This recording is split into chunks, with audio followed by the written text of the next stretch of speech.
Ça fait 2 ans que je vis le blues de l'hiver. Avant ça, je travaillais toute l'année.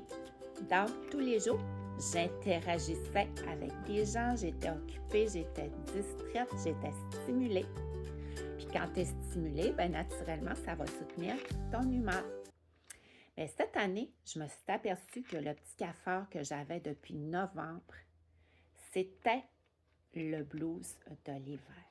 J'ai jamais cru à ça. J'étais certaine que c'était un mythe. Mais là, tu te poses des questions.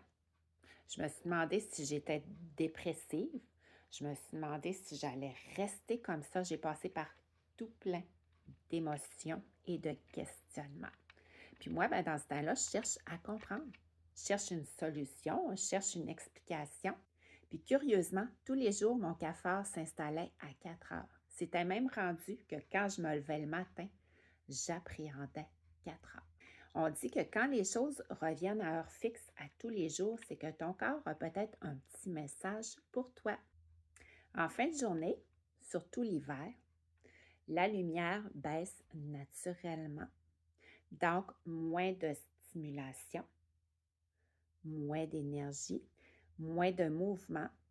Puis l'hiver, bien, toutes les raisons sont bonnes pour rester dans la maison. On dit que la lumière, c'est un puissant signal pour notre cerveau. Donc, ce n'est pas juste dans notre tête, c'est une chimie naturelle aussi. Alors, qu'est-ce qu'on fait? Bien là, on ne restera pas triste comme ça tout le temps. Mais s'il y a quelque chose que je sais, c'est que quand tu n'as pas d'énergie, tu n'as pas le coup. Donc, il faut aller réveiller cette énergie-là. As-tu déjà remarqué que quand tu es distraite, quand tu interagis avec des gens, quand tu es occupé, tout va bien? Bien, y a-t-il quelqu'un que ça fait longtemps que tu es supposé d'appeler, que tu remets ça? Juste aller à la poste, sortir faire des courses, ça fait du bien. Texter, bouge, interagis. Tu laves ta vaisselle, fais juste en profiter pour jaser avec quelqu'un. Moi puis mon chum, nous autres, à l'heure des repas, des fois, on se branche avec nos enfants. C'est certain qu'on ne corrigera pas un manque de lumière avec une huile essentielle, mais on peut soutenir. Puis là, ben, tu vas me dire, oui, mais je ne sais pas quelle huile essentielle prendre. Quel arôme t'aimes? Quelle huile essentielle, quand tu respires, te fait du bien, vient t'apaiser, que tu te dis, ça, j'aime ça. Ben, c'est celle-là que tu as besoin. Moi, là, ça fait quelques fois que j'ai le goût d'une huile essentielle. Puis, quand je vais voir ses vertus, ses caractéristiques, ben, je suis surprise de voir que c'est exactement ça que j'avais besoin. Mon corps le sait, qu'est-ce qu'il a besoin. Il y a quelques semaines, j'ai traversé une grande peine. Puis, j'ai sorti mon mélange console. Puis moi, je trouve qu'appliquer en dessous des pieds émotionnellement, tu as des beaux résultats. Donc, ça m'a apaisé, ça m'a fait du bien, ça m'a calmé.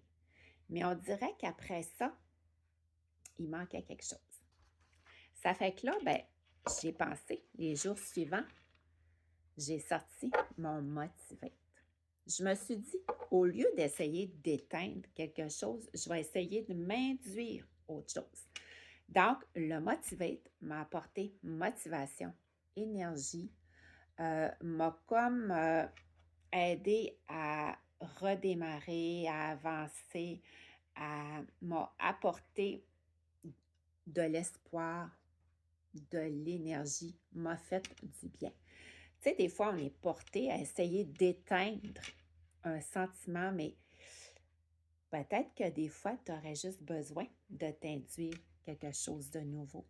Puis, si vraiment ça ne va pas, des fois, c'est normal d'avoir besoin d'un soutien chimique, comme un diabétique, que son pancréas est défectueux, a besoin de son insuline. Quelqu'un qui est bas en fer a besoin d'un supplément de fer.